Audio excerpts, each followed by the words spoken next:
साफ नजर आ रहा है ना कि इस घर के घर वालों के बीच बंटवारा है।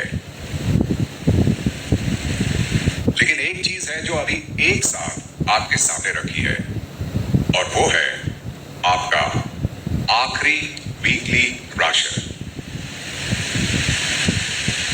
और इस राशन का भी बंटवारा होगा, लेकिन कोई आराम से डिवाइड करके नहीं, बल्कि शो में रहने की काबिलियत और अभी तक दिखाए व्यक्तित्व यानी कि पर्सनालिटी के आधार पर।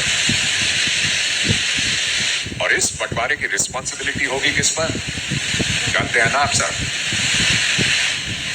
इस घर के हेड ऑफ हाउस रणवीर पर।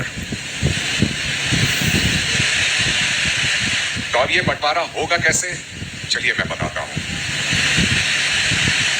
अभी फिलहाल है इल्जामों का टाइम। आप दोनों टीम्स एक दूसरे के सदस्यों पर इल्जाम लगाकर उन्हें प्रूव कर रणवीर के सामने ये प्रूव करने में लगी रहेंगी कि क्यों उनकी टीम दूसरी टीम से बेटर है और उनको ही ज्यादा राशन मिलना चाहिए। ये प्रक्रिया बोलने की है और अपने पॉइंट रखने और प्रूव करने की है। इसमें ओवरलैपिंग ना हो, इस बात का ख्याल भी रणवीर ही रखेंगे। इसके बाद बजर बजते ही राशन के बंटवारे का समय हो जाएगा और तब रणवीर दोनों टीम्स को अपने हिसाब से उनकी काबिलियत अनुसार राशन बांटेंगे। दोनों टीम्स उनको मिल रहे आइटम्स पर रणवीर से जितना चाहे आर्ग्यू और मोल भाव यानी कि नेगोशिएट कर सकते हैं, लेकिन किसको क्या मिलेगा इसका फैसला रणवीर का ही होगा, क्योंकि राशन ट्रेस और टोकरियों में रखा है।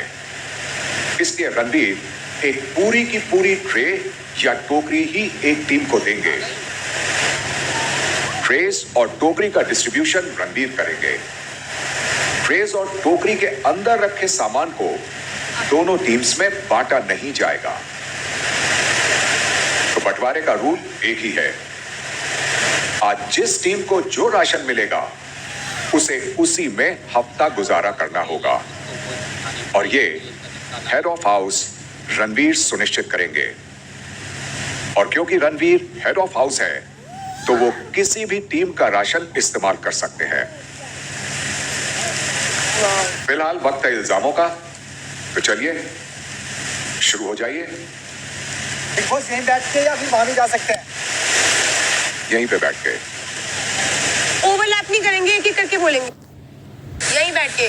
तो मेरा अरमान जी पर इल्जाम है डबल फेस का, और ये मैं हेड क्योंकि अरमान जी टाइम टू टाइम अपनी राय अपनी जगह बदलते हैं। मेरे को लेकर या किसी को लेकर अगर उनकी किसी से लड़ाई होती है तो मेरे को ऐसा लगता है, मेरे को फील होता है, मेरी पर्सनल ओपिनियन ये है कि वो बहुत जल्दी उससे सुलह भी कर लेते हैं। जैसे कि मेरे को अभी सुनने में आया था कि कल इन्होंने नेजी को कुछ बोला, नेजी ने इन्हें कुछ बोला, उनकी तो अरमान जी पर डबल फेस का इल्जाम है मेरी तरफ से। तो इसके बारे में मैं आपको बता देता हूँ लवकेश भाई, ना तो मेरी तुमसे कभी सुलह हुई ना कभी विशाल से हुई। इस घर में हम रहते हैं तो एक दूसरे का सामना होता है, एक दूसरे का सामना होता है, होने के बावजूद हम नॉर्मल बात करते हैं क्योंकि घर का खाना एक साथ बनता है। आज जब घर का बंटवारा हो जाएगा उसके बाद पता लग जाएगा कौन कितना डबल फेस है। और दूसरी बात, मैं डबल फेस तो नेजी को बोलना चाहूँगा क्योंकि उससे मुझे रहम आता है। तो मैंने सोचा चलो कोई बात नहीं, वो बहुत ही बढ़िया बंदा है, अगर उससे मैं बात कर भी लूँगा तो कुछ नहीं घटेगा। पर मैं तुम लोगों से ज़्यादा बात करना या फिर तुमसे सुलह करना बिल्कुल भी उचित नहीं समझता। कहना चाहूँगा कि आप सुलह करते हैं, पर हाँ आप कोई ना कोई मौका ढूंढते हैं। वाइल्ड कार्ड के आने से पहले से आपने वाइल्ड कार्ड जब नहीं आया था आपने मौका ढूंढा कि किसी तरह इनसे दोस्ती हो जाए। साथ ही साथ आपके साथ हमारी भाभी जी कृतिका जी बैठी हैं। मेरे को ऐसा लगता है कृतिका जी पर इल्जाम है थोड़ा कि वो कहीं ना कहीं चुपचाप, ये एक फ्रेज होता है सुमड़ी में घुमड़ी, वो सेफ खेल रही हैं, तो कृतिका जी पर सेफ खेलने का आरोप है। कृतिका जी आप आरोप प्रूव करना है? आरोप प्रूव ऐसे करना चाहूँगा मैं क्योंकि आज तक उनकी सबके साथ इतनी अच्छी बॉन्डिंग है। जो एक रुक जा, मेरे को बोलना नहीं, मेरे को ऐसा लगता है कृतिका जी की सबके साथ ऐसी बॉन्डिंग है कि कोई उनको नॉमिनेट नहीं करता। तो मैं एक इल्जाम भाई जो अभी बोल रहे थे मैं एक बता देता हूँ, कृतिका का नेचर ही ऐसा है शुरू से। वो फाइट करने की जरूरत नहीं। अच्छा, तो मैं बताना चाहूँगा, मेरा भी इल्ज़ाम है हमारे भाई पे, भैया साहब, ये बहुत ही सेफ खेल रहे हैं। इन्होंने 2-4 अपने लोग रखे हुए हैं, ये बिल्कुल पीछे रहते हैं। अगर मैं विशाल से भी लड़ता हूँ कपल के लोग लेके या फिर बाहर की कुछ चीज़ें लेके, तो ये बिल्कुल ठस्से में पीछे रहते हैं। इनको लड़ने के लिए हमेशा आगे रखते हैं। उसके साथ साथ भाई मैं ये बोलना चाहती हूँ कि मेरा नेचर है, मेरा नेचर ही ऐसा है। हम जिस शो के अंदर है ना, तो हमें अपनी रियल पर्सनैलिटी सामने लेकर आनी है। तो ये मेरी रियल पर्सनैलिटी है कि मैं ऐसी ही हूँ। मेरा नेचर में है केयर करना। मुझे गुस्सा आता है तो मैं गुस्सा भी करती हूँ। जहाँ मुझे लगता है चीजें सही है, वहाँ पे खड़ी होती हूँ। अगर मुझे लगता है कोई चीज गलत हो रही है तो मैं इस चीज के लिए बोलती भी हूँ। मेरा ये कहना चाहूंगा अरमान जी को कि आप कह रहे हैं कि मैं सेफ प्ले कर रहा हूँ। अगर मैं सेफ प्ले कर रहा हूँ तो हर बार नॉमिनेशन में मेरा नाम नहीं आता। आप बात कह रहे हैं कि मैं विशाल के पीछे या शिवानी के टाइम पे नहीं बोलता हूँ, तो मैं ये मानता हूँ कि मेरा भाई और मेरी बहन जो भी है, जो भी मेरा रिलेशन इनसे है, वो खुद इतने सक्षम है कि आगे वाले को बढ़िया जवाब और करारा जवाब दे सकते हैं वो। तो मुझे ऐसा लगता है अपना लवकेश भाई, करारा जवाब तो मुझे नहीं लगता उधर से आता होगा, पर आप पीछे बिल्कुल सेफ इसलिए खेलते हो कि भाई लड़ने दे मरने दे। मैं तो बिल्कुल साफ सुथरा हूँ, बिल्कुल साफ सुथरा रहना, साफ सुथरा रहूँ। अगर गाली वाली लड़ाई झगड़ा हो रहा है तो विशाल के साथ होने दो या फिर शिवानी के साथ होने दो या मकबूल के साथ होने दो। और साथ में हमारे नेजी भाई भी आज शामिल हो गए हैं। कल तो इन्होंने बहुत ही अच्छे से मुझसे हाथ मिला था, अरे भाई अरमान भाई समझ गए, वो मेरी एक गलती थी, मुझे नहीं पता था पिला रहा हूँ या इससे अच्छे से दोस्ती कर रहा हूँ दोबारा, तो वो मेरी एक बड़ी गलती थी। आप कह रहे हैं कि गाली गलोच या किसी चीज में अगर मेरे को सेफ प्ले, देखिए आप कभी भी अगर मेरे को कुछ नहीं बोलेंगे तो मेरी आदत नहीं है कि पत्थर में सर मारूं अपना। आपका मेरे को उस टाइम डिसीजन गलत लगा था जब बेघर की बात आई थी। मेरे को दिखा था कि वो भाईचारा कितना असली है, तो उस टाइम मैंने आपको यहीं पर करारा जवाब दिया था कि आप कैसे आप ये फेक भाईचारा क्यों निभा रहे हो। और जब जब आपने मेरे को जहाँ फील हुआ है कि आपने मेरे को कुछ गलत बोला है या मेरे साथ गलत किया है जो मेरे हिसाब से है, वहाँ पे मैंने आपको बिल्कुल बोला है। जबरदस्ती मैं किसी के बीच में टांग टूंग नहीं अड़ाता भाई।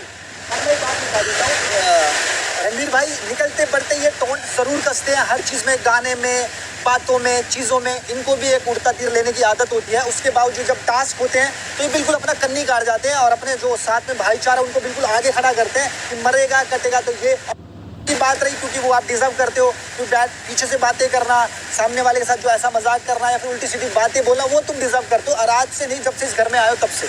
तो बात रही अगर आपका ही पॉइंट में आपको कॉन्ट्राडिक्टरी कहना चाहूंगा। आपने कहा कि आप सेफ प्ले कर रहे हो, और रही बात ये अच्छा बड़ा 26 साल का लड़का है और यो मैं इसको खूब सक्षम मानता हूँ। कल इनफैक्ट मैं विशाल को भी कह रहा था कि मैं कहा भाई मत बोल लट है, अपने आप कर ले कि जो करना होगा, जहाँ पे मेरे को नीड होगी मैं बिल्कुल आऊंगा। और मैं आया भी हूँ।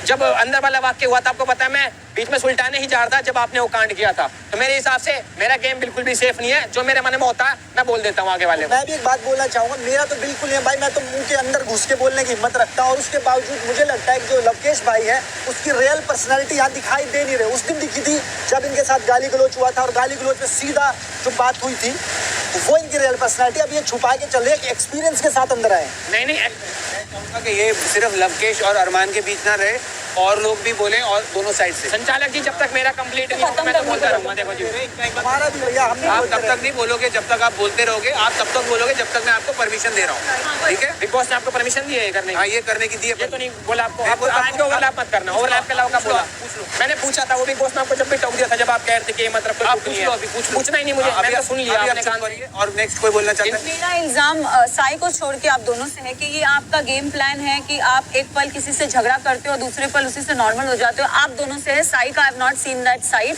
Where Arman ji and Kritika have always seen कि आप लोग झगड़ते भी हो, and on the other hand आप उनसे आप थोड़ा मिलाप करने की कोशिश करते हो या फिर मिलजुल के रहने की कोशिश करते हो। तो मुझे ये आप पे इल्जाम है कि क्या ये आपका गेम स्ट्रैटेजी है या गेम प्लान है कि सबसे अच्छे से बना के रखो, बस टास्क है तो तभी करो, उसके बाद behave as if nothing happened. तो कल भाई मेरी शिवानी से बातचीत खराब हुई थी तो बातचीत खराब होने के मैंने इससे बात नहीं करी, ना मैंने कोशिश करी बात करने की। सामने से शिवानी ने बात करी तो मैंने अच्छे से बात करी, मेरे में ये नहीं होता। बात रही मेरी 1 मिनट पे कंप्लीट करो। बात रही मेरी सना, तुमसे जब लड़ाई हुई थी तुम्हारे से नहीं नॉर्मल बात हुई, क्योंकि तुम भी आगे से बातचीत करने के लिए आती हो, तब भी मैं बातचीत करती हूँ। ऐसा नहीं है कि सिर्फ मैं तुम्हारे पास आती हूँ और बातचीत करती हूँ सना सना सना, नहीं मैं ऐसे नहीं करती। जब तुम भी आती हो तब भी मेरी बातचीत होती है।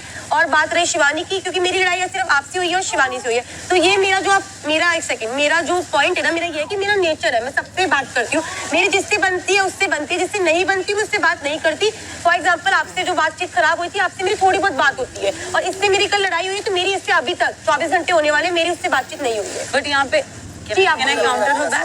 मुझे लगता है कि सना शायद ना तुम्हारी आंखें बंद रहती है। जब हमारा काम होता है किचन में काम करने का, वहाँ पे आप अपने नंबर बनाने के लिए घी पे रोटी वोटी लगाने आते हो, काटने आते हो। जब सामने वाला एक काम कर रहा है तो तुम्हारा मतलब ही नहीं बनता वहाँ पे आके कुछ चीजें करने का। आप सोचते हो कि चलो भैया सामने वाले से बात होगी, चीत होगी, दोबारा से भाईचारा होगा या फिर कुछ होगा, क्योंकि मुझे लगता है आप भी खाम खा इन्वॉल्व होती हो और उसके बाद सामने वाला तो बात करेगा। इतना बेशर्म तो कोई है ही नहीं। अगर कोई रोटी सेक रहा है और वही रोटी तुम चौपड़ रहे हो तो कैसे बात नहीं होगी? एक ही टेबल पे खड़े हो, एक ही जगह खड़े हो, क्यों नहीं होगा? तो आज का अब बात रही दूसरी शिवानी वाली, गोलू और शिवानी की हुई। हमारी कभी ये बात ही नहीं हुई कि तेरी जिससे लड़ाई तू बात मत करियो, चाहे वो विशाल के टाइम से पहले की बात हो, चाहे फिर वो लवकेश वाली बात हो, क्योंकि हमारे घर में ये नहीं सिखाया मेरी जिससे लड़ाई तू उससे बात नहीं करेगी। शिवानी, मैं जिम करता हूँ तो वो जिम में आती है, तो मैंने उसको हमेशा क्या उस बीच में भी बोला था कि शिवानी मैं जब तक यहाँ हूँ मैं तुझे जिम कराऊंगा, चाहे मेरी तेरे से कितनी भी लड़ाई हो।